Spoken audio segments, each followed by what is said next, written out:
Maayong buntag pag-usab, balik kita sa atong programang Tingog sa Magbalantay nga karon dinhi sa Archdiocese sa Davao ang atong turno human nga matag Domingo ato man gyud gi-distribute sa Digos, Tagum ug Mati. Busa karon kauban nato ang atong mahal nga Arsobispo. Kagini na naghisguta nga pasalamat o congratulations gyud sa atong mga successes sa Archdiocese sa Davao nga gidugangan nato atong mga misa in town para nga dili ta magpunsisok sa usa lamang ka misa. Unya gani ato mga kaparian, may adto pa gyud sa ato mga GKK o salamat po sa atong mga volunteers, mga batan-on, lectors, mga lay ministers. Salamat gyud og kami ni Archbishop ingon siya natandog pud ming mga ordained ministers ni ani. Nining atong katapusan na siguro ning hugna, Archbishop padayon manggihapon ang atong mga pagpangandam, no, medyo nadilatar biya gamay sa atong lockdown, ang yes. atong mga 500 years Yes, Christianity nga kalihukan ug uban pang yes. kalihukan, Archbishop, Yes, natay tinod. pahibalo. Unas tanan pa Richie, murag mubalik ko sa atong kahimtang. Ambot kay katong before ko na hospital in town, na stroke ko. Kwan man March 15 man kay ta nag-start 14, 15 mao na to. Coronavirus na to.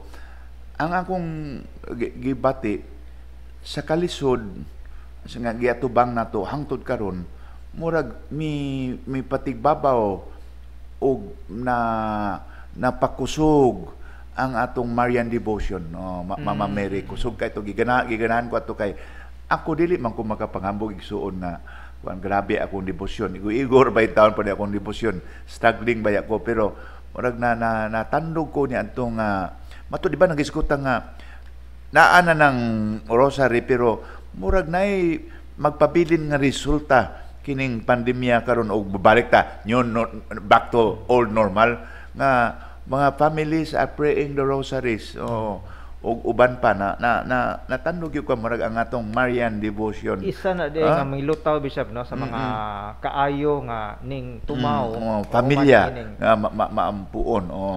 Mao na akong isulti usab niya. Ikaduha, dinhi sa Davao ug nadunggan po nako sa atong region dool nga sa dihang mukuan na masugod na pwede na makatapok, no. Nagpadayon ng mga dagkong hitabo. Unsa man kanang mina ko ng tagatagom dagko ning selebrasyon, ha, pero dili magdisod inta og himuon ni kay social distancing ana pero ordinations nindot kayo lang, no? sa tagom nagtabag sa tagom atua dunatay ordinations nga nahitabo duha bag-o lang si Father Efren dito bitabo sa Mintalgo ug si Father Marvin del Campo sa and beautiful kayo. Kamong naminaw ko ron taga Digos, I'm sure nakakuan mo nakatagom karong bag-o lang si Bishop Abel, doon na po'y gahimo dito. Nagpadayon ang mga dagkong adlaw sa simbahan. Ngani sa akong wali po na live stream po to, murag timpla-timpla gani, kaguol o kalipay. Kay kita po in town. Labi ng panahon sa pandemya, namatyan kitag duha ka pare. Si Monsignor Nards, kuha na to. Social distancing na to kayo, grabe. Mayo na ko to. Mayo, Unya, si Father Ricky karong bag-o, mo kalipay o kasakit, we are able balik ta Father Richie, ining mga adlaw ang atong source of strength, usa sa atong mga sources of strength ang atong mga lay people. Salamat kayo.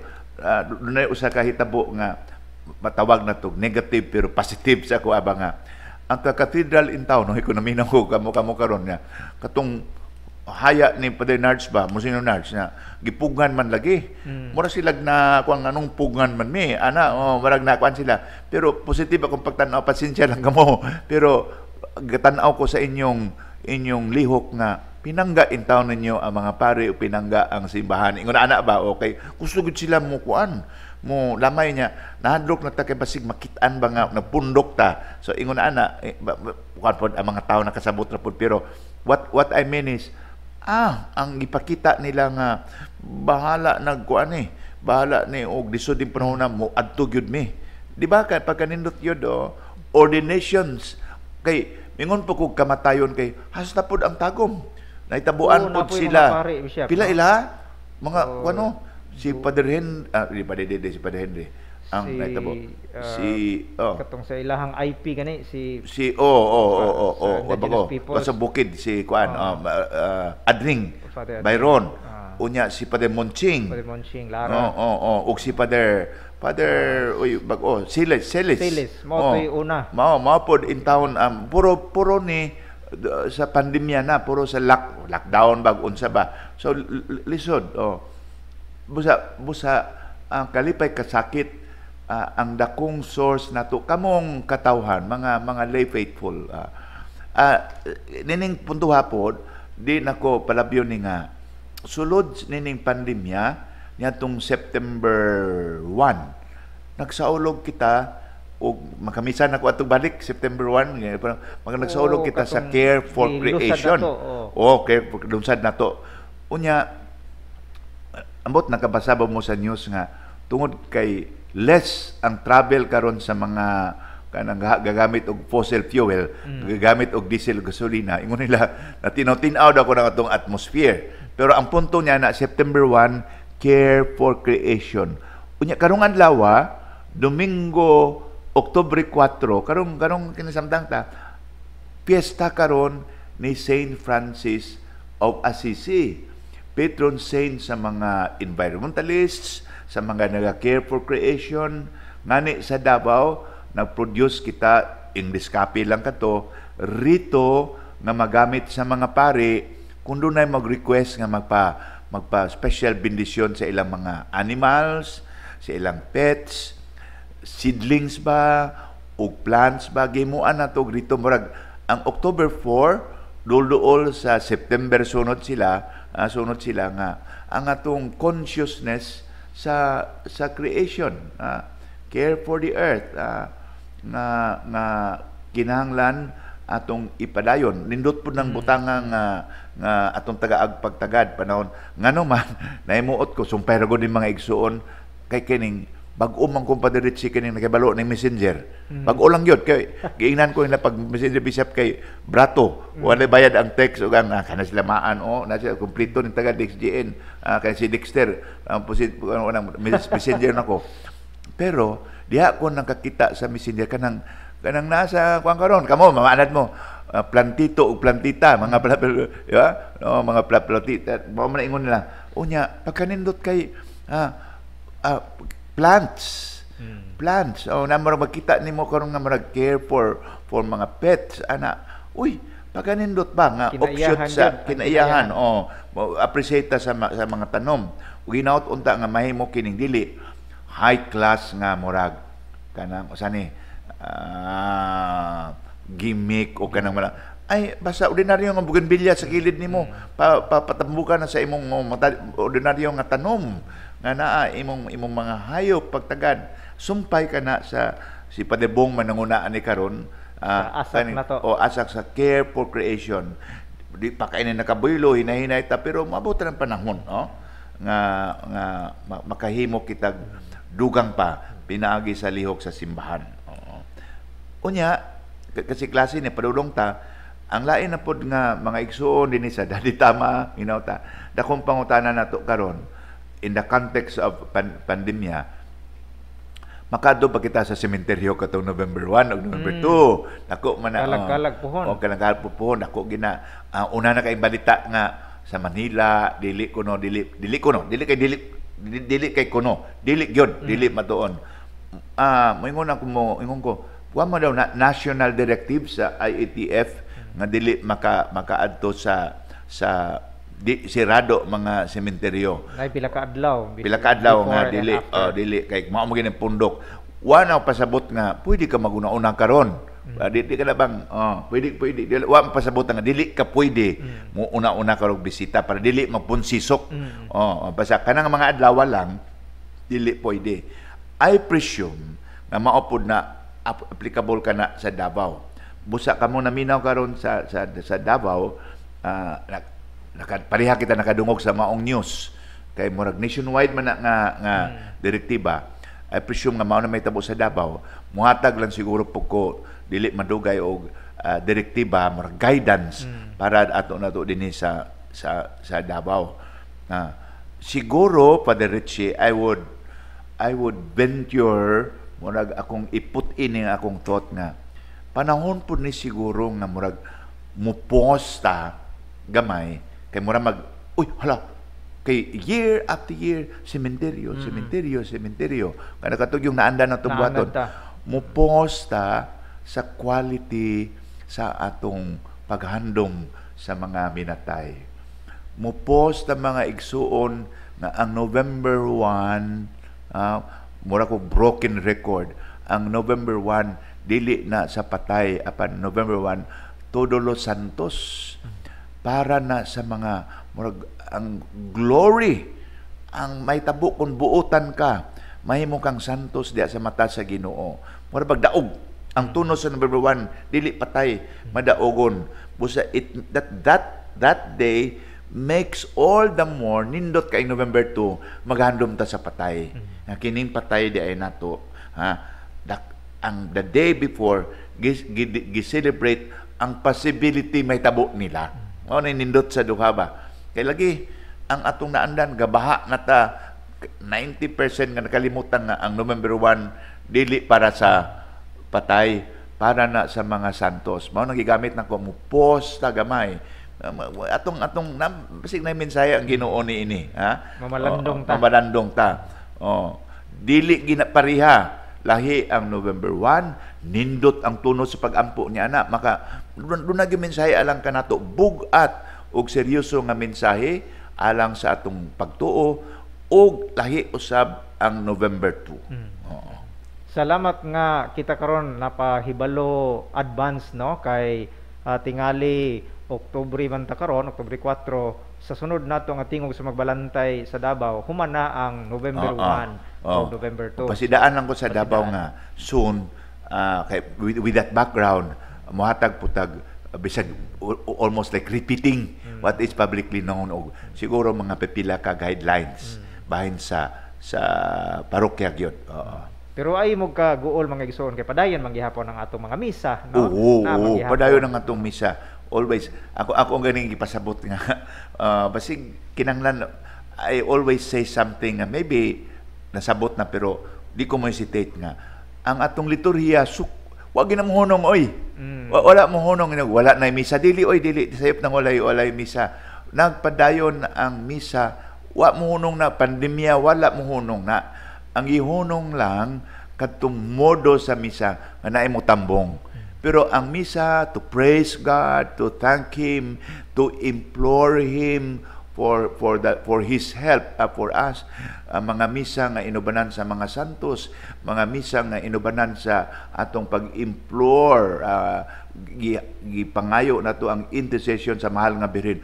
Nagpadayon na day after day after day. Ang nabaguan lang tanga, di ta physically makatambong.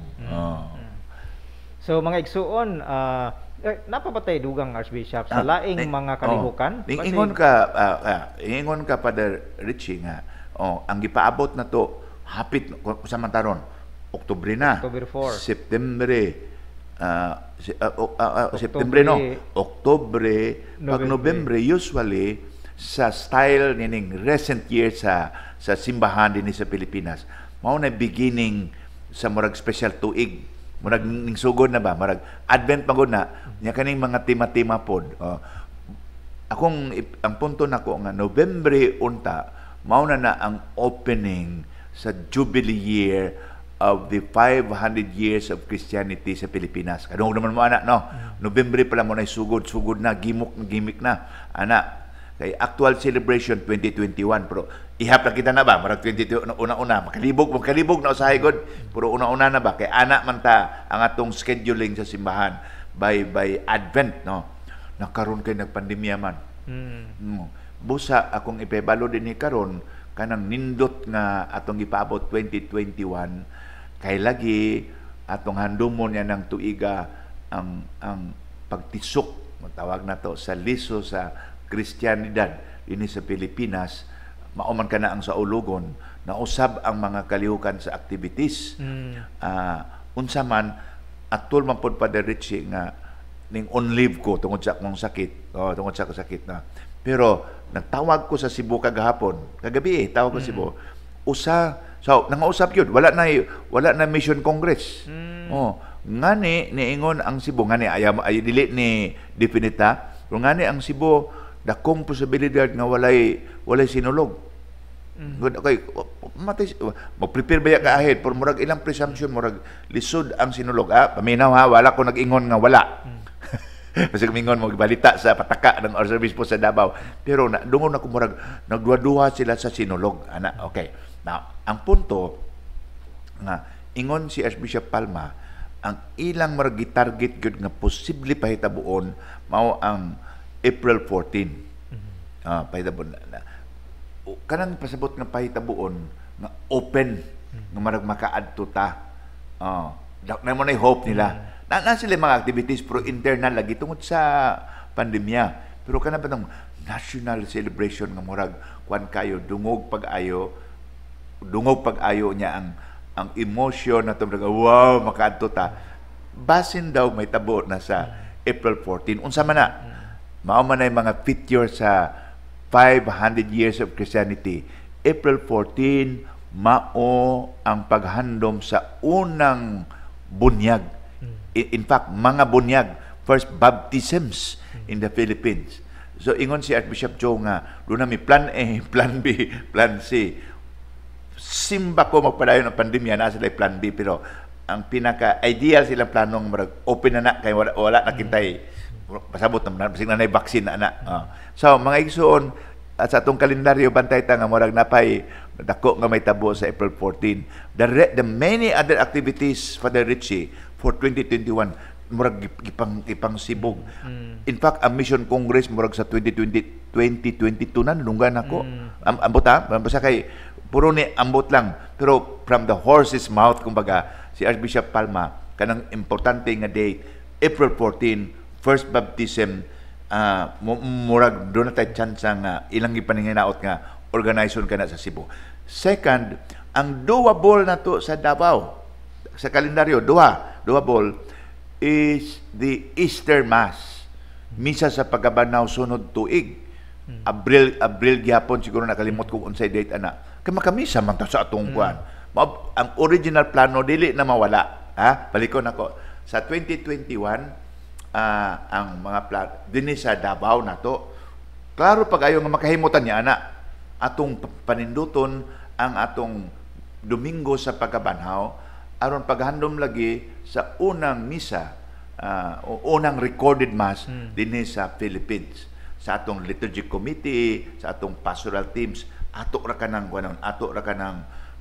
dungagan pagplano o katong mga tuta sa Cebu o kanang Cebu activity sa paghandom sa first baptisms bantay lang kana abangan unsay mga balita katangan nato. Yes. So sa mga nang sibog nga mga schedule sa 500 Years of Christianity, Bishop, ang murag magpabilin nga murag sigurado open na katong April 14 og katong misa. Kay wa may makapugong nimo mao maging ang original plano wa na mausab. Okay. Kay wa manay activity ang kada diocese mamuhimo niya na. Domingo man na. Katong Easter Sunday. Easter Sunday. Makahimotag gamiton akong pulong nga marag additional nga mga gimmick ba kanang pag underline pabibo to amplify the message of our gratitude to the Lord for the gift of faith. So ang mga detalye siguro mga igsoon sa ubang mga kalihukan nga na-move sa atong gisulti ni Archbishop nga Mission Congress ato na lang ipahibalo later on. Yes, kay ngani bisan nga mong meeting sa katong sa CBCP wa man may ka meeting karong July. Wala may ka meeting na nga major kay na mao na ang pagplanning pod nausab ang mga planning way of planning nagkalisod no unya pandemya mismo ana ambot ka karong December Enero man Bishop Enero murag dunggan ako cross fingers na nga murag plano sila almost plan A o plan B nga di gyapon may mag-assembly physically kay you have to prepare ahead may pa ma-prepare ka karon nga dili kay wa pa man ni news kayo ano sa ang vaccine unya by estimation pa Richie mga January unay vaccine kinsa kay mo tuo dayon mo lihok dayon murag naa pang kahadlok natural. O sige, ingon ana ang setup. So salamat kaayo. Napabay laing mga pahibalo na to in advance, Bishop, o mga katapusang pulong na ta? Ako ingon ko nga duha ko padali si isulti ba nako ningon. Kay ako di man ko maka publicly announce inyo that I am a man of deep faith. Igo ra po niya akong pagtuo mga igsoon. Parehata nag-struggle. Naalang ko'y gisangon nga responsibilidad nga obispo ko, pero natong nasakit ko ba,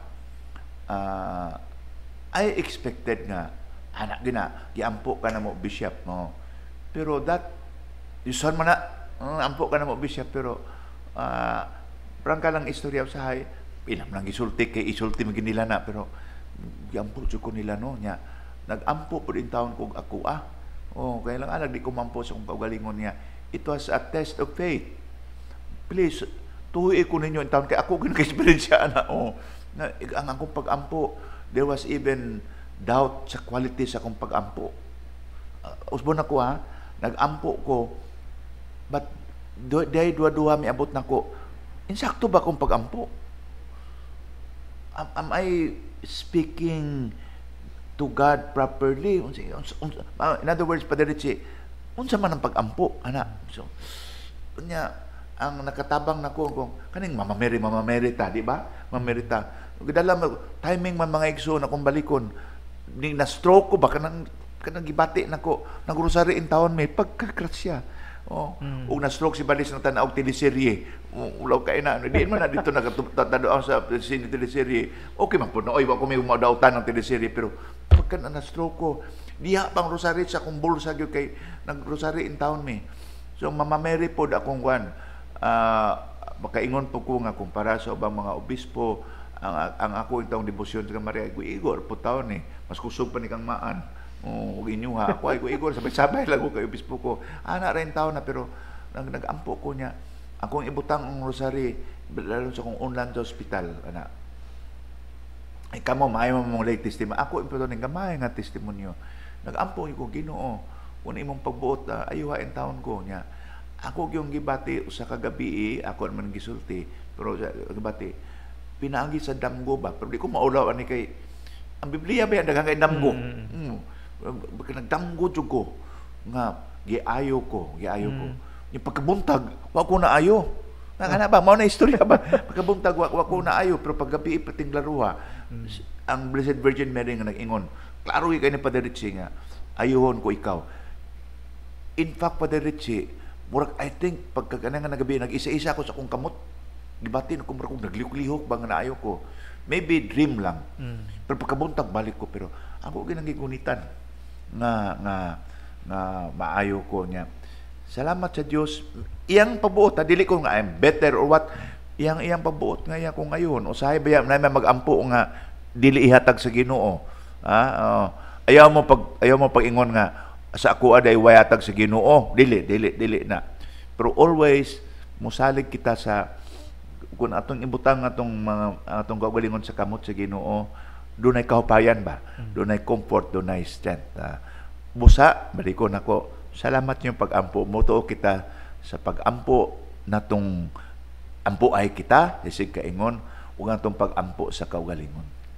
Salamat kaayo sa personal yung kaayo ning gipaambit ni Archbishop, no? Salamat kay Archbishop. Dili lang ni pagtulunan, kung dili kasinatian, mura bang ditulo ang luha ra ba ni Archbishop, no? Maklaro ba diharon, no? Maayong buntag po dahil sa mga kabispuhan nato, no? Sa Davao Digos Tagong Mati, kang Bishop Jimmy, Bishop Abel, Bishop Medel, salamat sa inyo hapong pagkanindot yun yung tama. Pasaylo ako nga, balik-balik yun na. Kanang maingon mi og Digos, Bishop Jimmy, Bishop Medel Tagom, Bishop Abel, dili lang na proforma karon. Doon na kita'y band. Doon na tayo panigsunay sa daghang paagi. Pagkanindot yun na. Buhi kaya nga itong mula kitawag og sub-region, ang atong riyon sa Davao, ining upat ka dioceses. Nagkahiusag yun. In many ways, daghan kayo. Tama, din na in many ways. Nagutay spirit nga dako nagnaabot ng atong lalo ang atong pagkausa. In many areas, Father Richie, manaminaw mo karon, unsay buhaton sa catechist, Dili lang ka na pangutanahan mo pang Davao lang. Uy, ang dili tama di ay. Kitang youth magplano ta karon ang dili tama. Anak na ba, di ba? Kamo sa DXGN. Murag doon na po may awareness nga kumusta ka ang live streaming sa Digos, murag nanate murag mga igsuon ta ba nga nag-atiman sa usag-usa. Basta salamat po din, no. Kumusta di kang Father Alfie nga bag-ora ba tong ilang director sa SOCOM, no? Nga bag-o na disgrasya, pero salamat sa Dios nga okay lang si Father Victor o si Father Alan po sa Digos sa busa. Salamat kaayo mga kaobispuhan nato, salamat mga kaigsuonan nga naminaw, ug salamat sa atong halagdong arsobispo nga nakauban ginato si Archbishop Romulo Valles. Dinhi lang kita kuto mga igsuon, ang tingog sa magbalantay, manamilit na kami kaninyo, moingon kaming sama-sama together, always and forever. Salamat. Malipayong Domingo karong adlaw. Malipayon.